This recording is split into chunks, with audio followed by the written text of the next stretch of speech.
Welcome to Jaipur.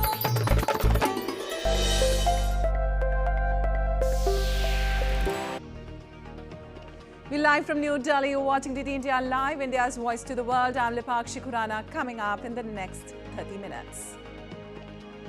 The date is set. First face-to-face high-voltage matchup between U.S. Republican presidential candidate Donald Trump and Democratic opponent Kamala Harris will happen on September 10th on ABC. US, Egypt and Qatar push efforts to jumpstart talks between Israel and Hamas, urge the two parties to resume talks on August 15th. Israel agrees to send negotiators. Hamas is yet to respond. Russia battles Ukrainian troops for third day in Kursk region. Russia terms it major provocation. IAEA says monitoring situation around Russia's nuclear plant.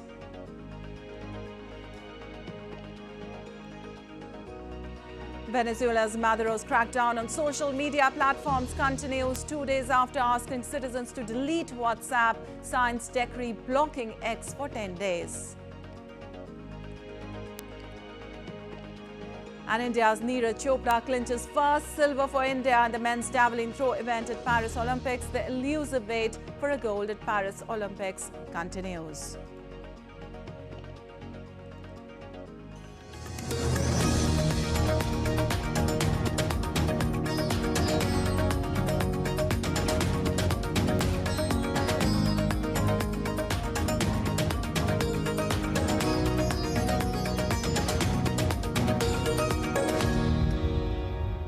Well, on to the details now. U.S. Republican presidential candidate Donald Trump and Democratic opponent Kamala Harris will debate on September 10th on ABC, setting up the first face-to-face matchup between the rivals in what polls show is an extremely close race. In a news conference at his Florida residence, Trump said he wanted additional debates on September 4th and September 25th that would air on Fox and NBC. The news conference was Trump's first public appearance since Harris selected Minnesota Governor Tim Walz as a running mate on Tuesday.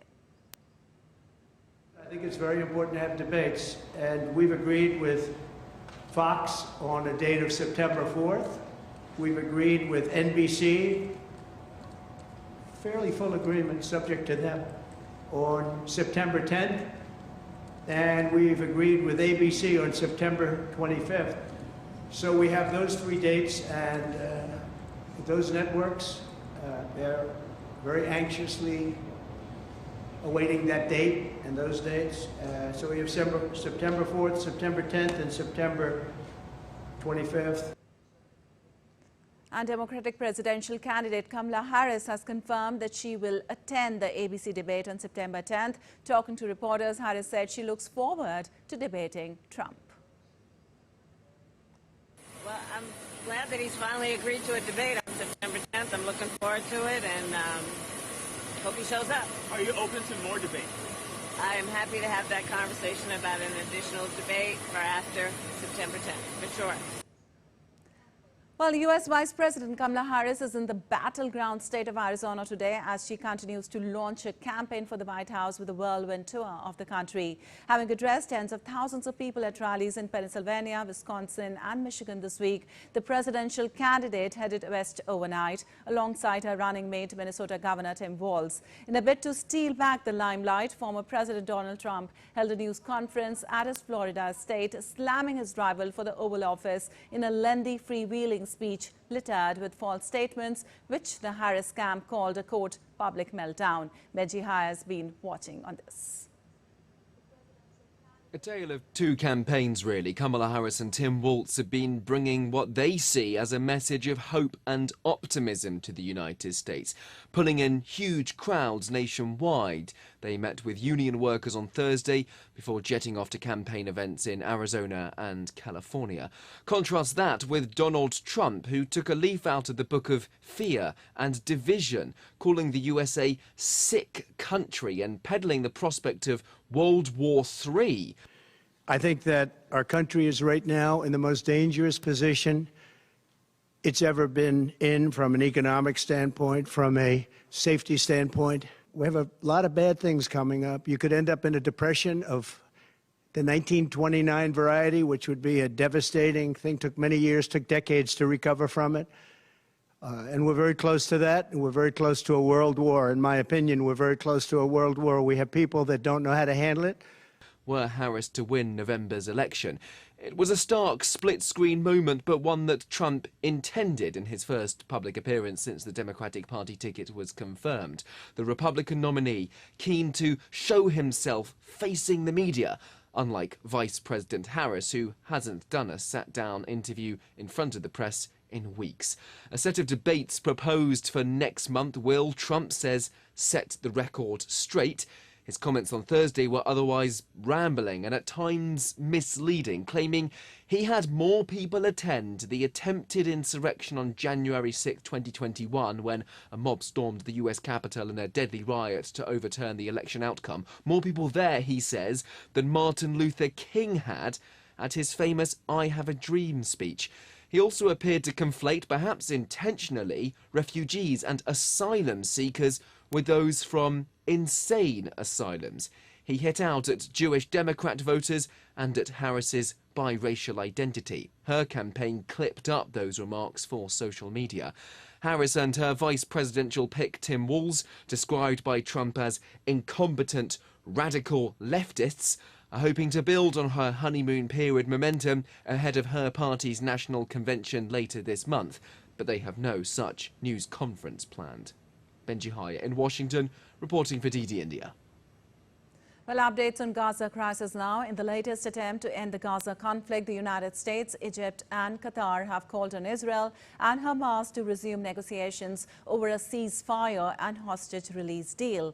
Leaders of the three nations in a joint statement on Thursday called on Israel and Hamas to resume urgent discussion on August 15 to close all remaining gaps and implement a deal without delay. The three countries, which have been trying to mediate a deal, said the talks could take place in either Doha or Cairo. The leaders also offered to present a final bridging proposal resolving the remaining issues. Israel has agreed to send negotiators to the proposed talks, which are penciled in for 15th August in Doha or Cairo. Hamas, however, did not immediately respond.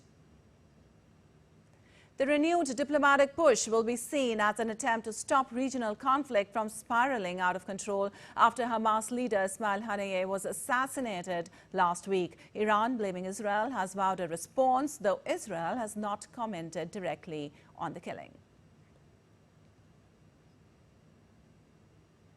Well, the U.S. has reportedly warned Iran an attack on Israel would pose a serious risk for Iran's economy and government. A senior U.S. administration official said on Thursday that Iran would face significant consequences if it decides to attack Israel, an escalation that would also threaten any hopes of a ceasefire in the Gaza conflict. The official said that Iran has been put on notice that there is a serious risk of consequences for Iran's economy and the stability of its newly elected government if it goes down that path.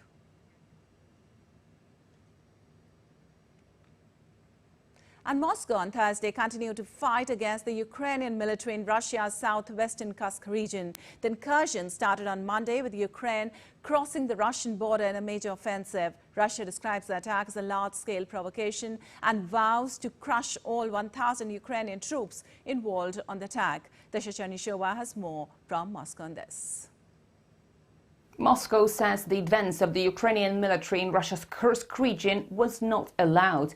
Russian Ministry of Defense confirmed that it continued to eliminate the Ukrainian armed forces using airstrikes, missile and artillery fire. The MOD said Thursday that the Ukrainian armed forces have lost over 660 people and 82 armored vehicles since the start of the incursion.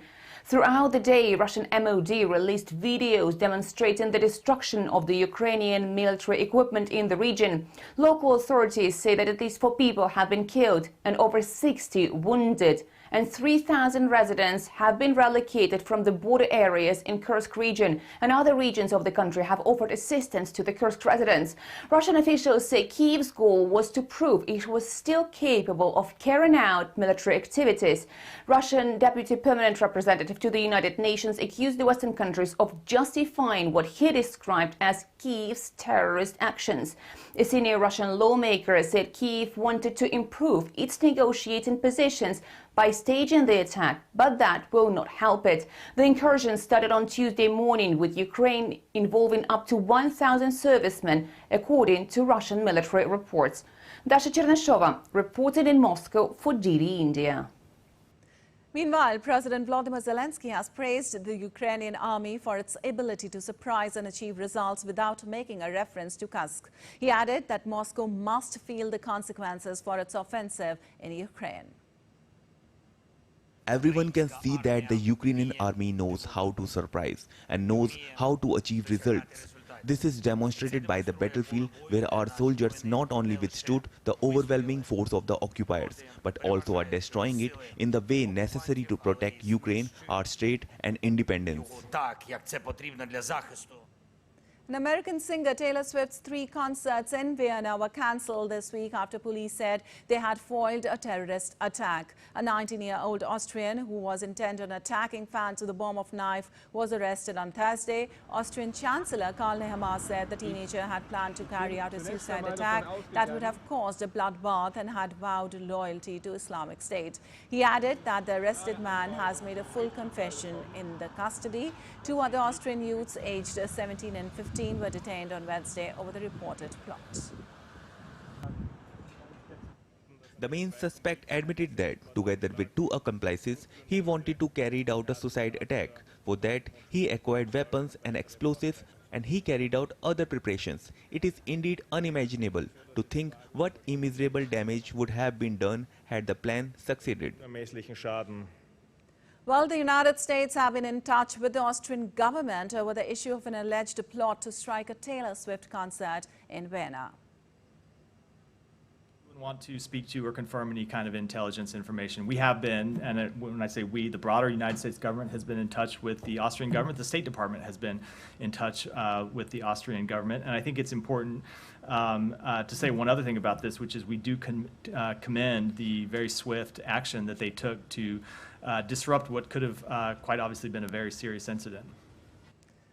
Well, moving on, Venezuela's President Nicolas Maduro on Thursday said he has signed a resolution to block access to social media platform X, formerly known as Twitter, in the country for 10 days. Maduro has frequently railed against X owner Elon Musk since the country's July 28th presidential election. In the days after the vote, protests from Venezuelans across the country and abroad broke out, demanding Maduro to step down and to honor a win by opposition candidate Edmundo Gonzalez. The protests were largely promoted on social media. The leftist president earlier this week had asked his supporters to also abandon messaging application WhatsApp, saying the app was being used to threaten the families of soldiers and police officers.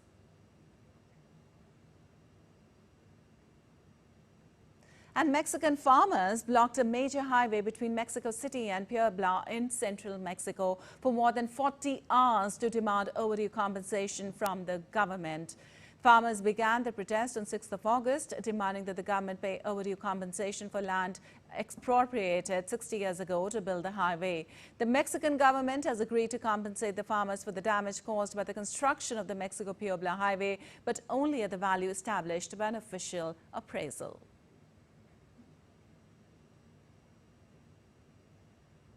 And still to come in this edition of DD India Live. We'll tell you all about the largest multilateral air exercise, Tarang Shakti, in India, showcasing the country's defense prowess. Indian Air Force helicopters continue the rescue operations by airlifting the stranded pilgrims in Kedarnath Valley at full pace. And a team of the Election Commission of India is set to review the preparedness for assembly polls in Jammu and Kashmir.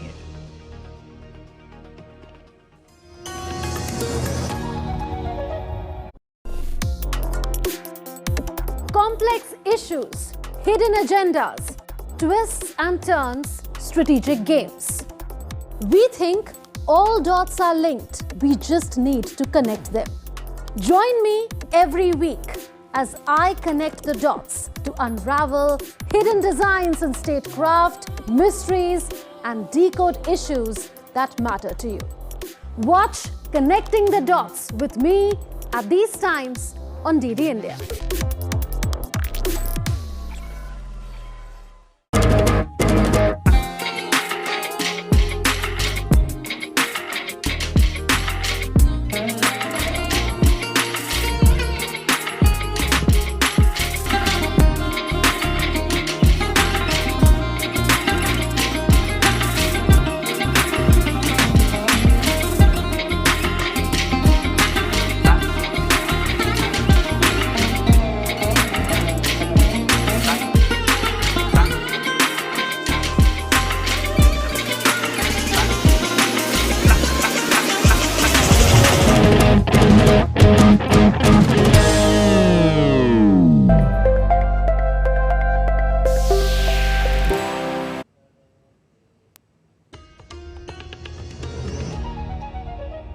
Welcome back. You're watching DD India Live. I'm Lipakshi Kuran, and moving on, Tarang Shakti, largest multilateral air exercise in India, witnessed multiple fighter jets in action on day 2 in Sular, southern state of Tamil Nadu. Air forces from US, Germany, France and several other countries participating in the exercise that will showcase the country's defense prowess and provide a platform to participating forces to foster interoperability. The second phase of the exercise will be held at Rajasthan's Jodhpur from August 29th to September 14th. That will see participation from Australia, Bangladesh, Greece, Singapore, the UAE and the US with their assets.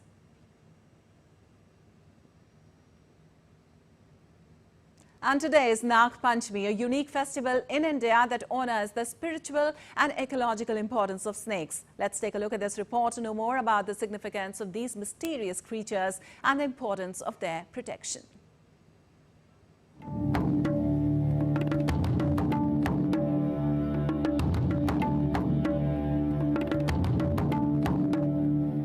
Venture through the vast expanse of India and presume to grasp its essence. Think again. India, the muse of diverse cultures and culinary wonders, beckons with a symphony of festivals and rituals. Each celebration holds a profound significance, weaving a timeless connection to our natural realm.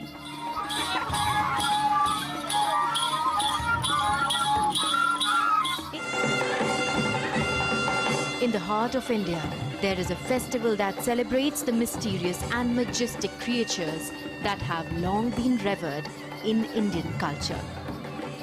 Nag Panchami is a festival dedicated to the worship of snakes, known as Nagas in Hindu mythology.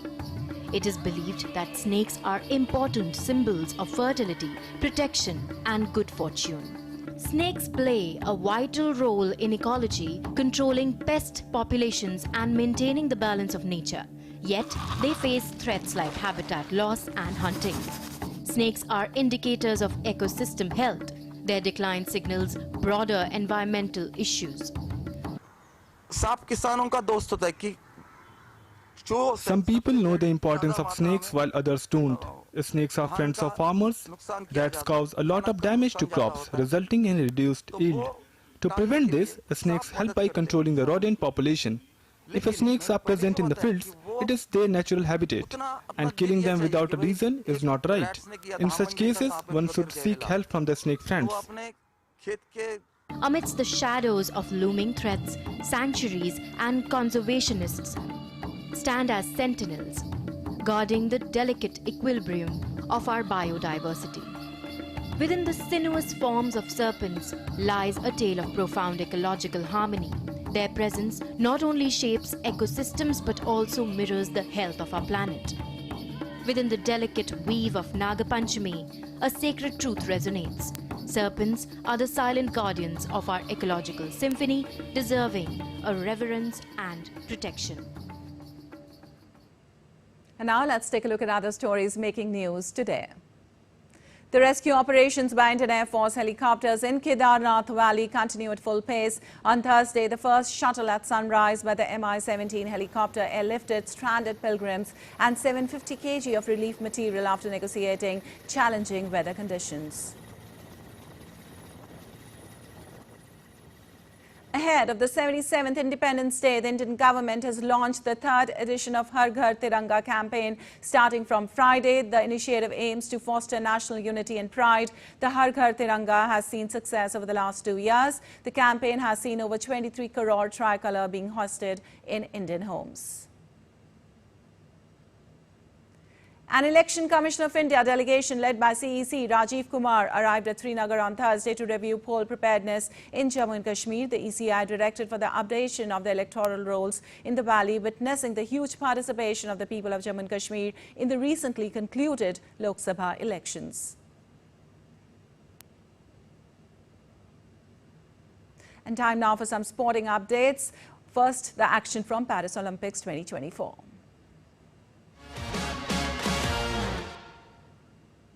Well, Neeraj Chopra etched his name in the history books once again, becoming only the second Indian male athlete to secure 2 Olympic medals. Competing in the men's javelin throw final, Neeraj delivered an impressive 89.45 meters throw to claim the silver medal. The event was marked by intense competition, particularly from Pakistan's Arshad Nadeem, who emerged as the gold medalist. And after winning the silver medal at the Paris Olympics, Neeraj Chopra described it as one of the most competitive tournaments in Olympic history. In an exclusive interview with the correspondent Narayan Singh, he stated that his next target is to surpass the 90-meter mark. We are joined by the double Olympic medalist Neeraj in Tokyo gold and now it's silver in Paris.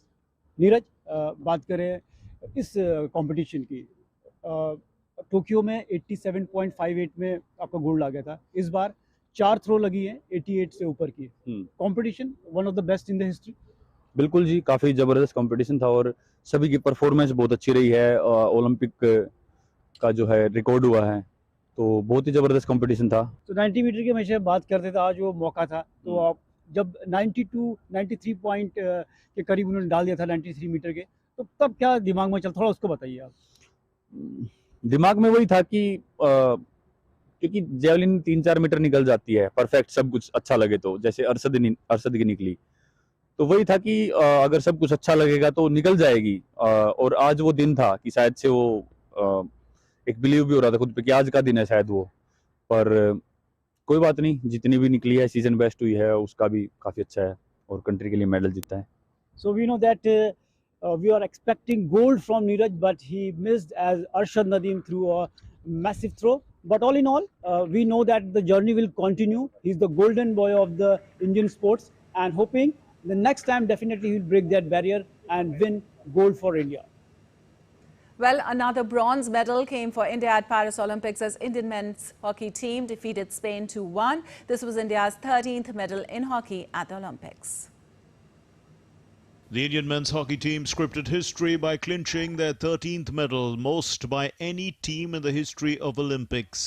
India outclassed Spain 2-1 to clinch bronze medal at the Paris 2024 Olympics on Thursday. This is overall the 4th bronze medal for the Indian hockey team at the Olympics.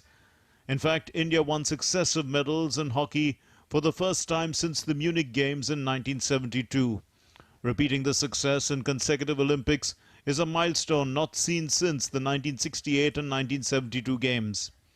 Over 50 years ago, India clinched consecutive bronze medals, first by defeating West Germany 2-1 in 1968 and then by overcoming the Netherlands in 1972. This win also marked a befitting farewell to veteran goalkeeper P.R. Srijesh, who closed his glorious 2-decade-long international career serving India with distinction and deserved every bit of the dream swan song. The committed Indian fans and family of the hockey team broke into celebrations with this historic triumph. Actually, words cannot express the pride and joy that I feel now. Achieving a bronze medal for India in the retirement match is truly a reward for his passion and dedication for hockey. And I'm actually speechless. We all are proud of him. He had made us happy in so many unforgettable moments. We all are proud of him. Heading into Paris 2024, India were the most successful hockey team in Olympic history with 8 gold medals, 1 silver and 3 bronze.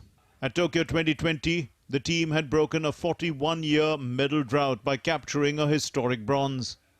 India won their first gold medal after beating the Netherlands 3-0 in the 1928 Olympics in Amsterdam and went on to dominate, winning gold medals in the 1932, 1936, 1948, 1952, 1956, 1964 and 1980 Olympics.